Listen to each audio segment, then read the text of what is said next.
one of the biggest things that keeps people broke is attempting to impress people with stuff.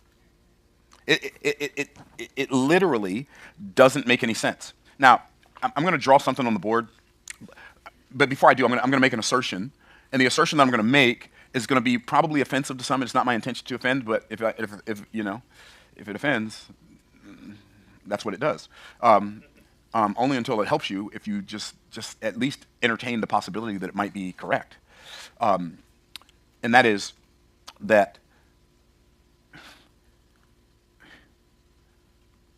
we live in an era where it's easier to create wealth than it's ever been in human history. But it feels so hard. Why does it feel hard? The reason it feels so hard is because the more technology advances, the less time we have to tool up for the new advance. So we find ourselves stuck like Chuck in a pickup truck, beautifully educated to earn a living in a world that no longer exists. And so many of the things that you've been preparing yourself for your whole life, I don't know another way to say it, they just don't matter. They don't matter anymore. It's amazing. I mean, we have a business that does, 10, 15, $18 million a year, depending on the year. It's doing okay. But if I keep doing what I've been doing to make 10, 15, 18 million a year, it'll eventually turn into 2 or 3 million a year. And then it might turn into 900,000 a year. And then it'll turn into 300,000 a year. If I think I can just keep doing what I've always done just because it's always worked, I have to change with the times. And the problem that many people have is they don't feel like they have enough time to change with the times. Because there was a time when it was true that the abundance of wealth belonged to the specialist who knew the most about one thing. But we live in an era where the wealth belongs more to the generalist who can learn the most new things the fastest. And so you got to be like you got to be willing to learn new things really, really fast. You got to train your brain to learn new things really, really fast, and then you got to take action really, really fast. Otherwise, you're going to get left behind, and you're going to get started on day 975 when the trend has already moved into a totally different place. So, pause before you purchase. Now, I want you, everybody watching me out there in the YouTube sphere, everybody in this room, I want you to look at yourself and see how you prioritize the money that you make and how you prioritize the money that you spend. See, I became aware of what I'm about to say in 1999, and that's when my whole life changed. 1999 was a very pivotal year for me. It was my first six-figure year in my life after being an entrepreneur for 14 years. 1999 was my first six-figure year. And we didn't have we had the internet, but it wasn't the internet. You know what I'm saying? It was bulletin boards and Prodigy and CompuServe, right? And there was no YouTube, there was no Facebook, there was no Instagram, there was no such thing as an influencer, there was no Amazon. Imagine that. AI, no. Okay, so I learned back then that making money, like, you don't get rich because you make more money. Like, most people think, if I could just make more money, I'd be rich. No, if you make more money, you'd just be broke at a higher level unless you change how you think about money. What makes you rich is your perception about the purpose of money. That's what makes you rich, poor, middle class. Your perception about the purpose of money. And so, like, I asked myself, what was my perception? And when I was poor, my perception was, and I know it's in my Trash Man to Cash Man book, and I know I draw it a lot, but one of the things I notice about people who really do well at anything in life, they master the fundamentals. Like, people want to get good at all of the extra stuff. People want to be a good guitar player, and they don't even know chord progressions and the basic pentatonic scale, right? Or the basic chromatic scale. You might do the basics. Like, they don't use a metronome when they practice, and so they can play anything, but their timing's always off, right? The fundamentals make all the difference. And so when we look at the difference between rich people, poor people, middle class people, this is how I think about it. And I don't know, how I think about it is least beneficial to me, and might be beneficial to you if you start thinking about it this way. This is your financial house. That's the door, okay? That's the door. These are the windows in your financial house. This is your income window. Most people get their income from their job. Now, people think whether they're rich or poor is determined by this. It's not. Not at all. I believe that I could get a minimum wage job and utilizing my perception of the purpose of money at a minimum wage job, I could get rich. Why? Because poor people think by the way, this is the income window, this is the outgo window. So poor people, they believe that, this is poor, they believe that the primary purpose of money is to pay bills. That's the primary purpose. Secondary purpose of money is to look rich. And what happens is all of the money comes into the income window, goes out through the outgo window. And you can tell if somebody's poor if you just ask them how they like your job. How do you like your job? If they say, well, I got to pay the bills. See, we don't even understand how our language betrays our thoughts. Well, I got to pay the bills. When somebody says, I got to pay the bills, that tells me that you think the primary purpose of money is to pay bills, and the primary purpose of having a job is to make enough money to pay the bills. So they think they're poor because their job doesn't pay them enough, but they're really poor because they think of money as a tool for paying bills.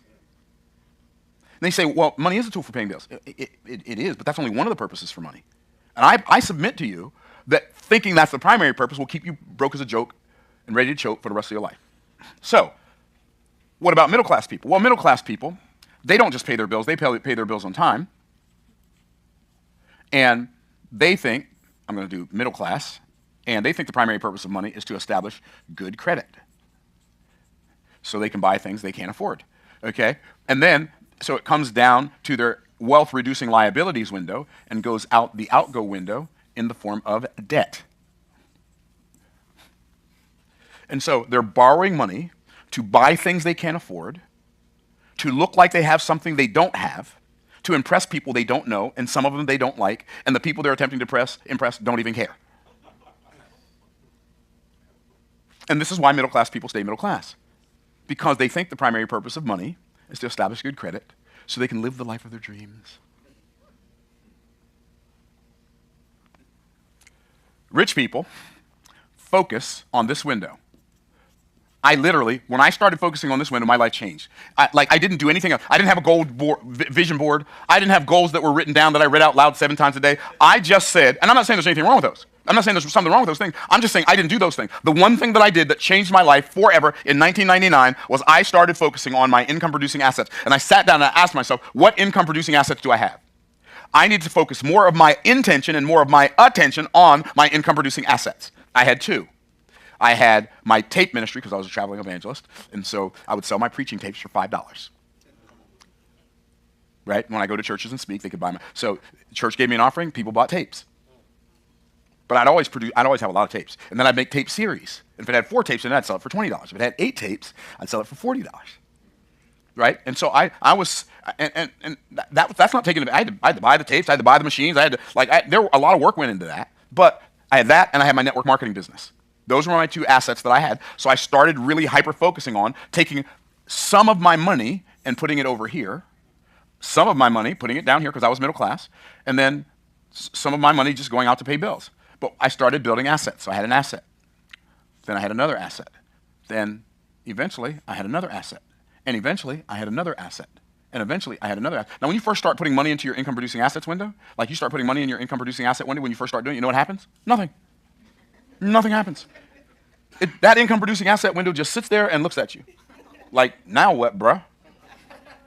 Right? Nothing happens.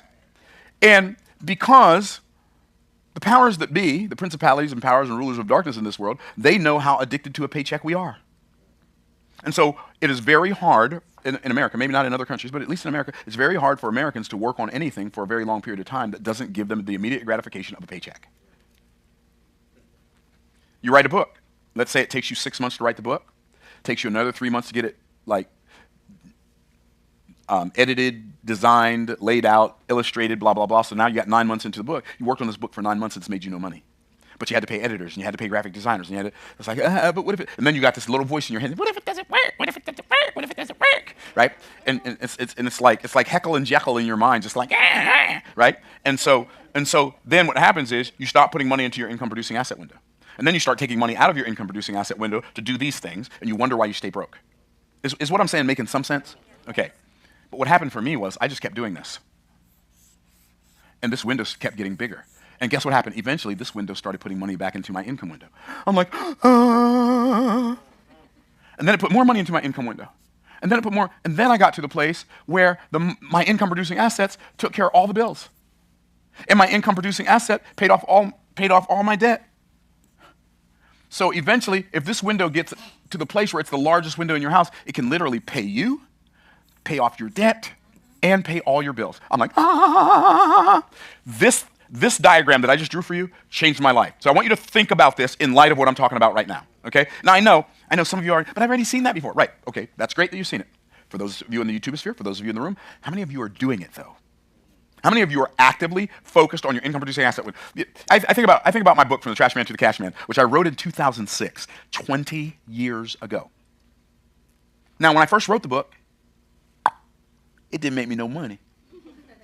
Didn't make me no money at all. Nothing. Big, fat, juicy goose egg. But now, 20 years later, it's still making me money. That book made me $81,000 in the last year for work I did 20 years ago. Now, I never had a job where I made $81,000 working for it. I wrote this book one time. How many times? How many? And 20 years later, it's paying me $81,000 a year. Now, I might be crazy, but I ain't stupid. So guess what I did? I wrote another book. I wrote Boss Moves 5 years ago. 5 years ago. Now, how many of y'all would like to be getting paid 5 years from now on work you do today? Well, the only work that'll pay you 5 years from now is the work you do on building assets for your income producing asset window. Now, the Boss Moves book, that book funnel, has made me $180,000 in the last year. I don't run ads to the books. I don't run none. I don't run ads to the books. I almost never mention them. Hey, go buy my book. And like on a video, like, hey, subscribe to my channel and buy my book. Like, I'm not doing that. I'm not saying there's anything wrong, but I'm not doing it. But people are finding my content online. They like it. They research. They're like, I wonder what else he has. I wonder what else he has. Oh, he's got a book. I'll buy the book. Oh, he got another book. I'll buy the book. Okay, $261,000. Now here's what $261,000 does. A lot of good. Every extra $261,000 helps, I always say. But guess what? Those are only two of my assets. And they're two like they're not even core product assets. I mean, they kind of are, but like both of them are less than $40. I've got assets that are $299. I got assets that are $500, $700. I got assets that are $5,000, $27,000, $55,000, $375,000, $1 million assets that I sell. And so I'm not saying that to brag or make you think I'm all that. I'm just a dude doing a thing. But I'm doing the thing. You think it's because he's the dude. No, it's because he's doing the thing. Okay? So the first thing you got to stop doing is you got to stop trying to look rich before you get rich. Getting rich is not about looking rich. Stop looking rich before you get rich. Poverty is a psychology before it's a situation. And this is this psychology right here. Boom, boom, boom, boom. Staying in that. See, I like principles because principles are like guardrails. They're like seatbelts. They're like airbags. They protect you from coming catastrophe.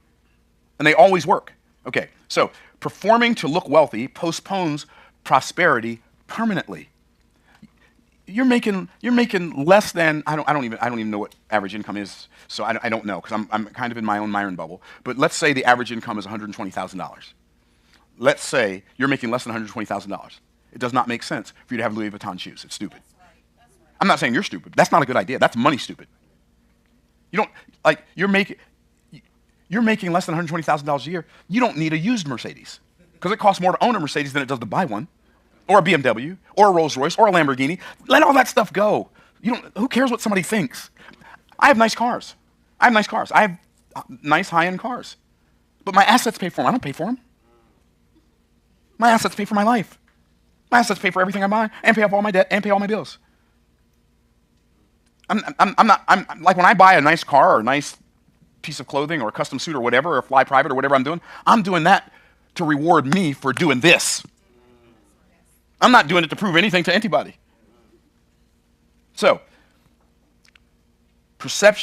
your perception of this is going to precede your prosperity. Is what I'm saying making sense? You have to get this etched into your DNA. I don't care about looking rich. Sam Walton was the richest man in the world. He drove an old beat-up pickup truck, wore bib overalls, and a snapback cap. Richest man in the world. He was so rich when he died, he split his wealth up between his descendants. his dependents. I said descendants, dependents. His wife and his 5 kids. They became the five kids, second, third, fourth, fifth, and sixth wealthiest people in the world. Second to Bill Gates, with his wealth split up. Why? Because Sam Walton didn't care about looking rich. He cared about being rich. So postpone the performance. You can't perform your way to prosperity. You have to produce your way to prosperity. I had to produce my way to prosperity. Broke people buy things to feel rich. Rich people buy things to get rich, and because we are rich. We don't buy things to look rich. I don't need to look rich. I would really, I could easily drive like a Toyota Tacoma. You say, why do you say Toyota? I don't know. I like that pickup truck. And I like pickup trucks because, they're all manly and stuff. Okay, anyway. So that's the first thing. Everybody with me? Like, stop performing. Okay, next. Stop acquiring the wrong acquisitions at the wrong time. Pause before you purchase. The problem with premature purchases is they burn the cash that could be used to build cash flow.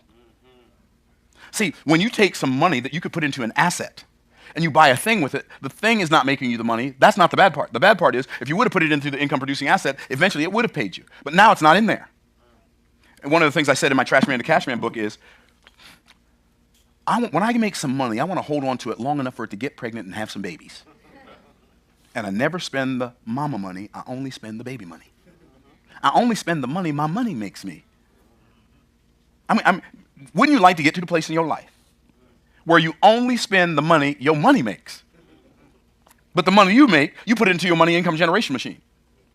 That's the goal. The goal is not a Rolls Royce. The goal is not a Lamborghini. The goal is not a Louis Vuitton pair of shoes. The goal is not a custom suit or flying private. The goal is having your assets produce so much wealth, you don't have time to spend it all in your lifetime, so you have generational wealth to pass down to your children. So pause before you purchase. And I'm going to give you some purchases that people, like knowing what I know now, I would have done my life differently. Okay, because people are, if you could go back and talk to your 20-year-old self or your 25-year-old self, what would you tell yourself? Well, I'd say, you're going to get rich. Do it sooner rather than later so you get to enjoy it longer. Right? So here's my advice to everybody watching me right now. Just get rich first. Of all the things you got on your agenda, put them all on the back burner except one thing. Get rich first. You say, but Myron, money's not the most important thing in the world. You're right, it's not. But it is right up there with oxygen. You got to have it every day to live, and if you don't have enough, you feel like you can't breathe. Can I get a witness? Right? Now, money's not the most important thing in the world. But you know what's really amazing? Having a choice. Not having money be your master that tells you no every time you desire to do something. Because what is a master? A master is something that controls you. And I found out that money controlled me way more when I didn't have any than it does now that I got plenty. So, premature purchase of a house. Wrong answer, but we do have some nice consolation prizes for you in the back. Car, diploma, wedding, house, etc. Stop it. Stop it. Stop buying all this stuff prematurely to anesthetize yourself from the fact that you know your life isn't working. Stop it. Don't let your dream car create a nightmare for your cash flow. Dream car? If I'm broke, I don't need to be dreaming about a car. No. Wow. I'm sorry. I'm 64. I'll be 65 next month. My dream car has been, since I was 17 years old, a 1968 Pontiac GTO. That's been my dream car since I was 17. You know when I bought one? When I was about 62. I bought that car. Why? Because it wasn't worth sacrificing my future on the altar of a dream car. Or a dream house. Don't let your dream house become your doomed house of horrors because you spent too much money too soon and it causes you to implode. Now, I can speak to this. I can speak to this up close and personal. Because back when I was making, $100,000 a month, sometimes even more, I thought I was rich. I'm being very transparent. And I didn't realize that one economic shift could wipe me out. Like, you're making $150,000, sometimes gust up to $250,000 a month, and you think you're rich. And so what did I do? I upgraded my lifestyle too soon. I thought I waited, and I waited a long time. I waited a long time. I waited like 7 years to upgrade my lifestyle. I'm like, I got plenty of money in the bank. I'm making plenty of money. You know, I had $3,300 a month in car payments. What's $3,300 a month to $100,000 a month? Nothing. My mortgage was $8,400 a month. What's $8,400 a month? Nothing. I had employees, I had payroll, nothing. Until they created the Great Recession, and the people who paid me stopped buying and stopped paying. And the ones who still owed me money stopped paying.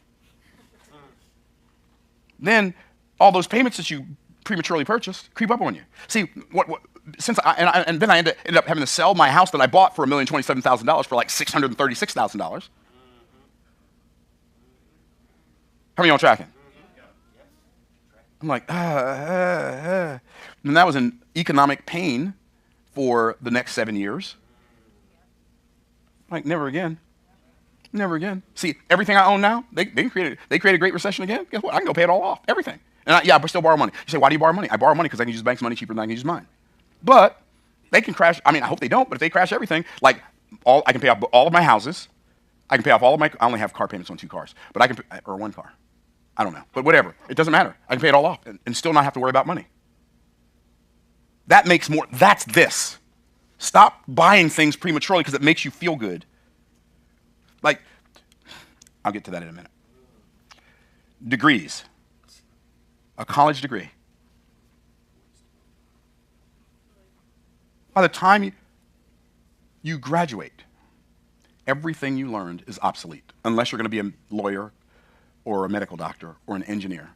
Like, people go to school and get degrees. They don't go to college to pay thousands and tens of thousands, hundreds of thousands of dollars to get degrees and stuff that they don't even know how they're going to be able to use it to get a job, to pay off the debt that they use to pay for their education. It doesn't make any sense. It's an intentional trap to keep people broke because people who are broke are easier to control. I don't have any opinions. If I did, I'd never voice them publicly, as you well know. Don't let your degree become your downfall that forces you to wait tables for the next 20 years because you have to pay back the loans for the degree that you aren't using because the technology made the job you were preparing for obsolete. Is that real talk? Most of the servers in high-end restaurants have college degrees. And they've determined that the maximum amount of money they can make is by waiting tables. Now, the maximum amount of money they could make would actually be by a full commission sales job. But that makes people feel uncomfortable. So they wait tables. Don't let your dream wedding become your debilitating weakness because you invested more in the intention into the wedding than you did into the marriage. People spend all this money on this. People spend all this money on a wedding, all this time, all this effort, all this energy, put no time, effort, energy, or money into the marriage before they get married. In learning how to live with another human being who's going to eventually think you're crazy and you're going to eventually think they're crazy. Oh, it's coming. Why are they like this? I thought they were normal. That's because they made themselves look normal so you would marry them. Okay. You know who's laughing? The married people. Yeah. Oh boy. Here we go. Here we go. Just understand this. Purchasing power belongs to those who produce first, not to those who perform first. Key insight. Every major purchase you make before you're rich is a wall between you and the wealth that you are seeking. Every major purchase that you purchase before you create wealth is a wall between you and the wealth that you're seeking. Maybe that's why Proverbs 24:27 says, prepare thy work without, make it fit for yourself in the field. And the reason it said in the field is because, like, the economic infrastructure of the world was based on agriculture then. Make it fit for thyself in the field. Afterwards, build thine house. Are y'all tracking? Y'all with me? Okay. By the way, that was written over 3,000 years ago. Your house may have made you house rich, but it probably made you cash poor. Unless you did it like this. Like, I don't know that there's any financial advice I can give you that's better than focus on your income-producing asset window and focus on filling your income-producing asset window with assets that pay you on a consistent basis so you can get to the point where your income-producing asset window pays for everything in your life. Best financial advice I can give you. And I'm not talking about savings. Savings is fine. I'm talking about putting money into something that's going to put money in your pocket eventually. Okay. Now, point number 3. Stop rewarding yourself for boredom. Produce before you play. See, what people want to do is they want to buy vacations, pay for celebrations, have parties to make themselves feel good, to take away the pain of the struggle of their life. Stop it. Stop it. Play before production is poverty's playground. That's where poverty hangs out. You want to go on a cruise because you're bored. You want to go on a cruise. I've just been working so hard lately and I'm feeling so exhausted. I'm going to do something for myself. Here's my credit card. And you put a vacation on a credit card. that you don't pay off every month. There's nothing wrong with putting a vacation on a credit card. I put my vacation on a credit card.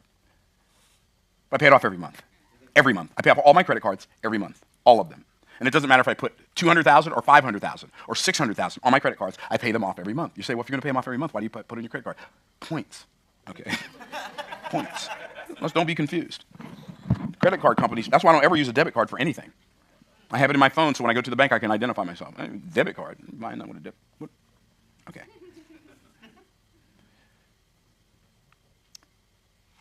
It just doesn't make sense.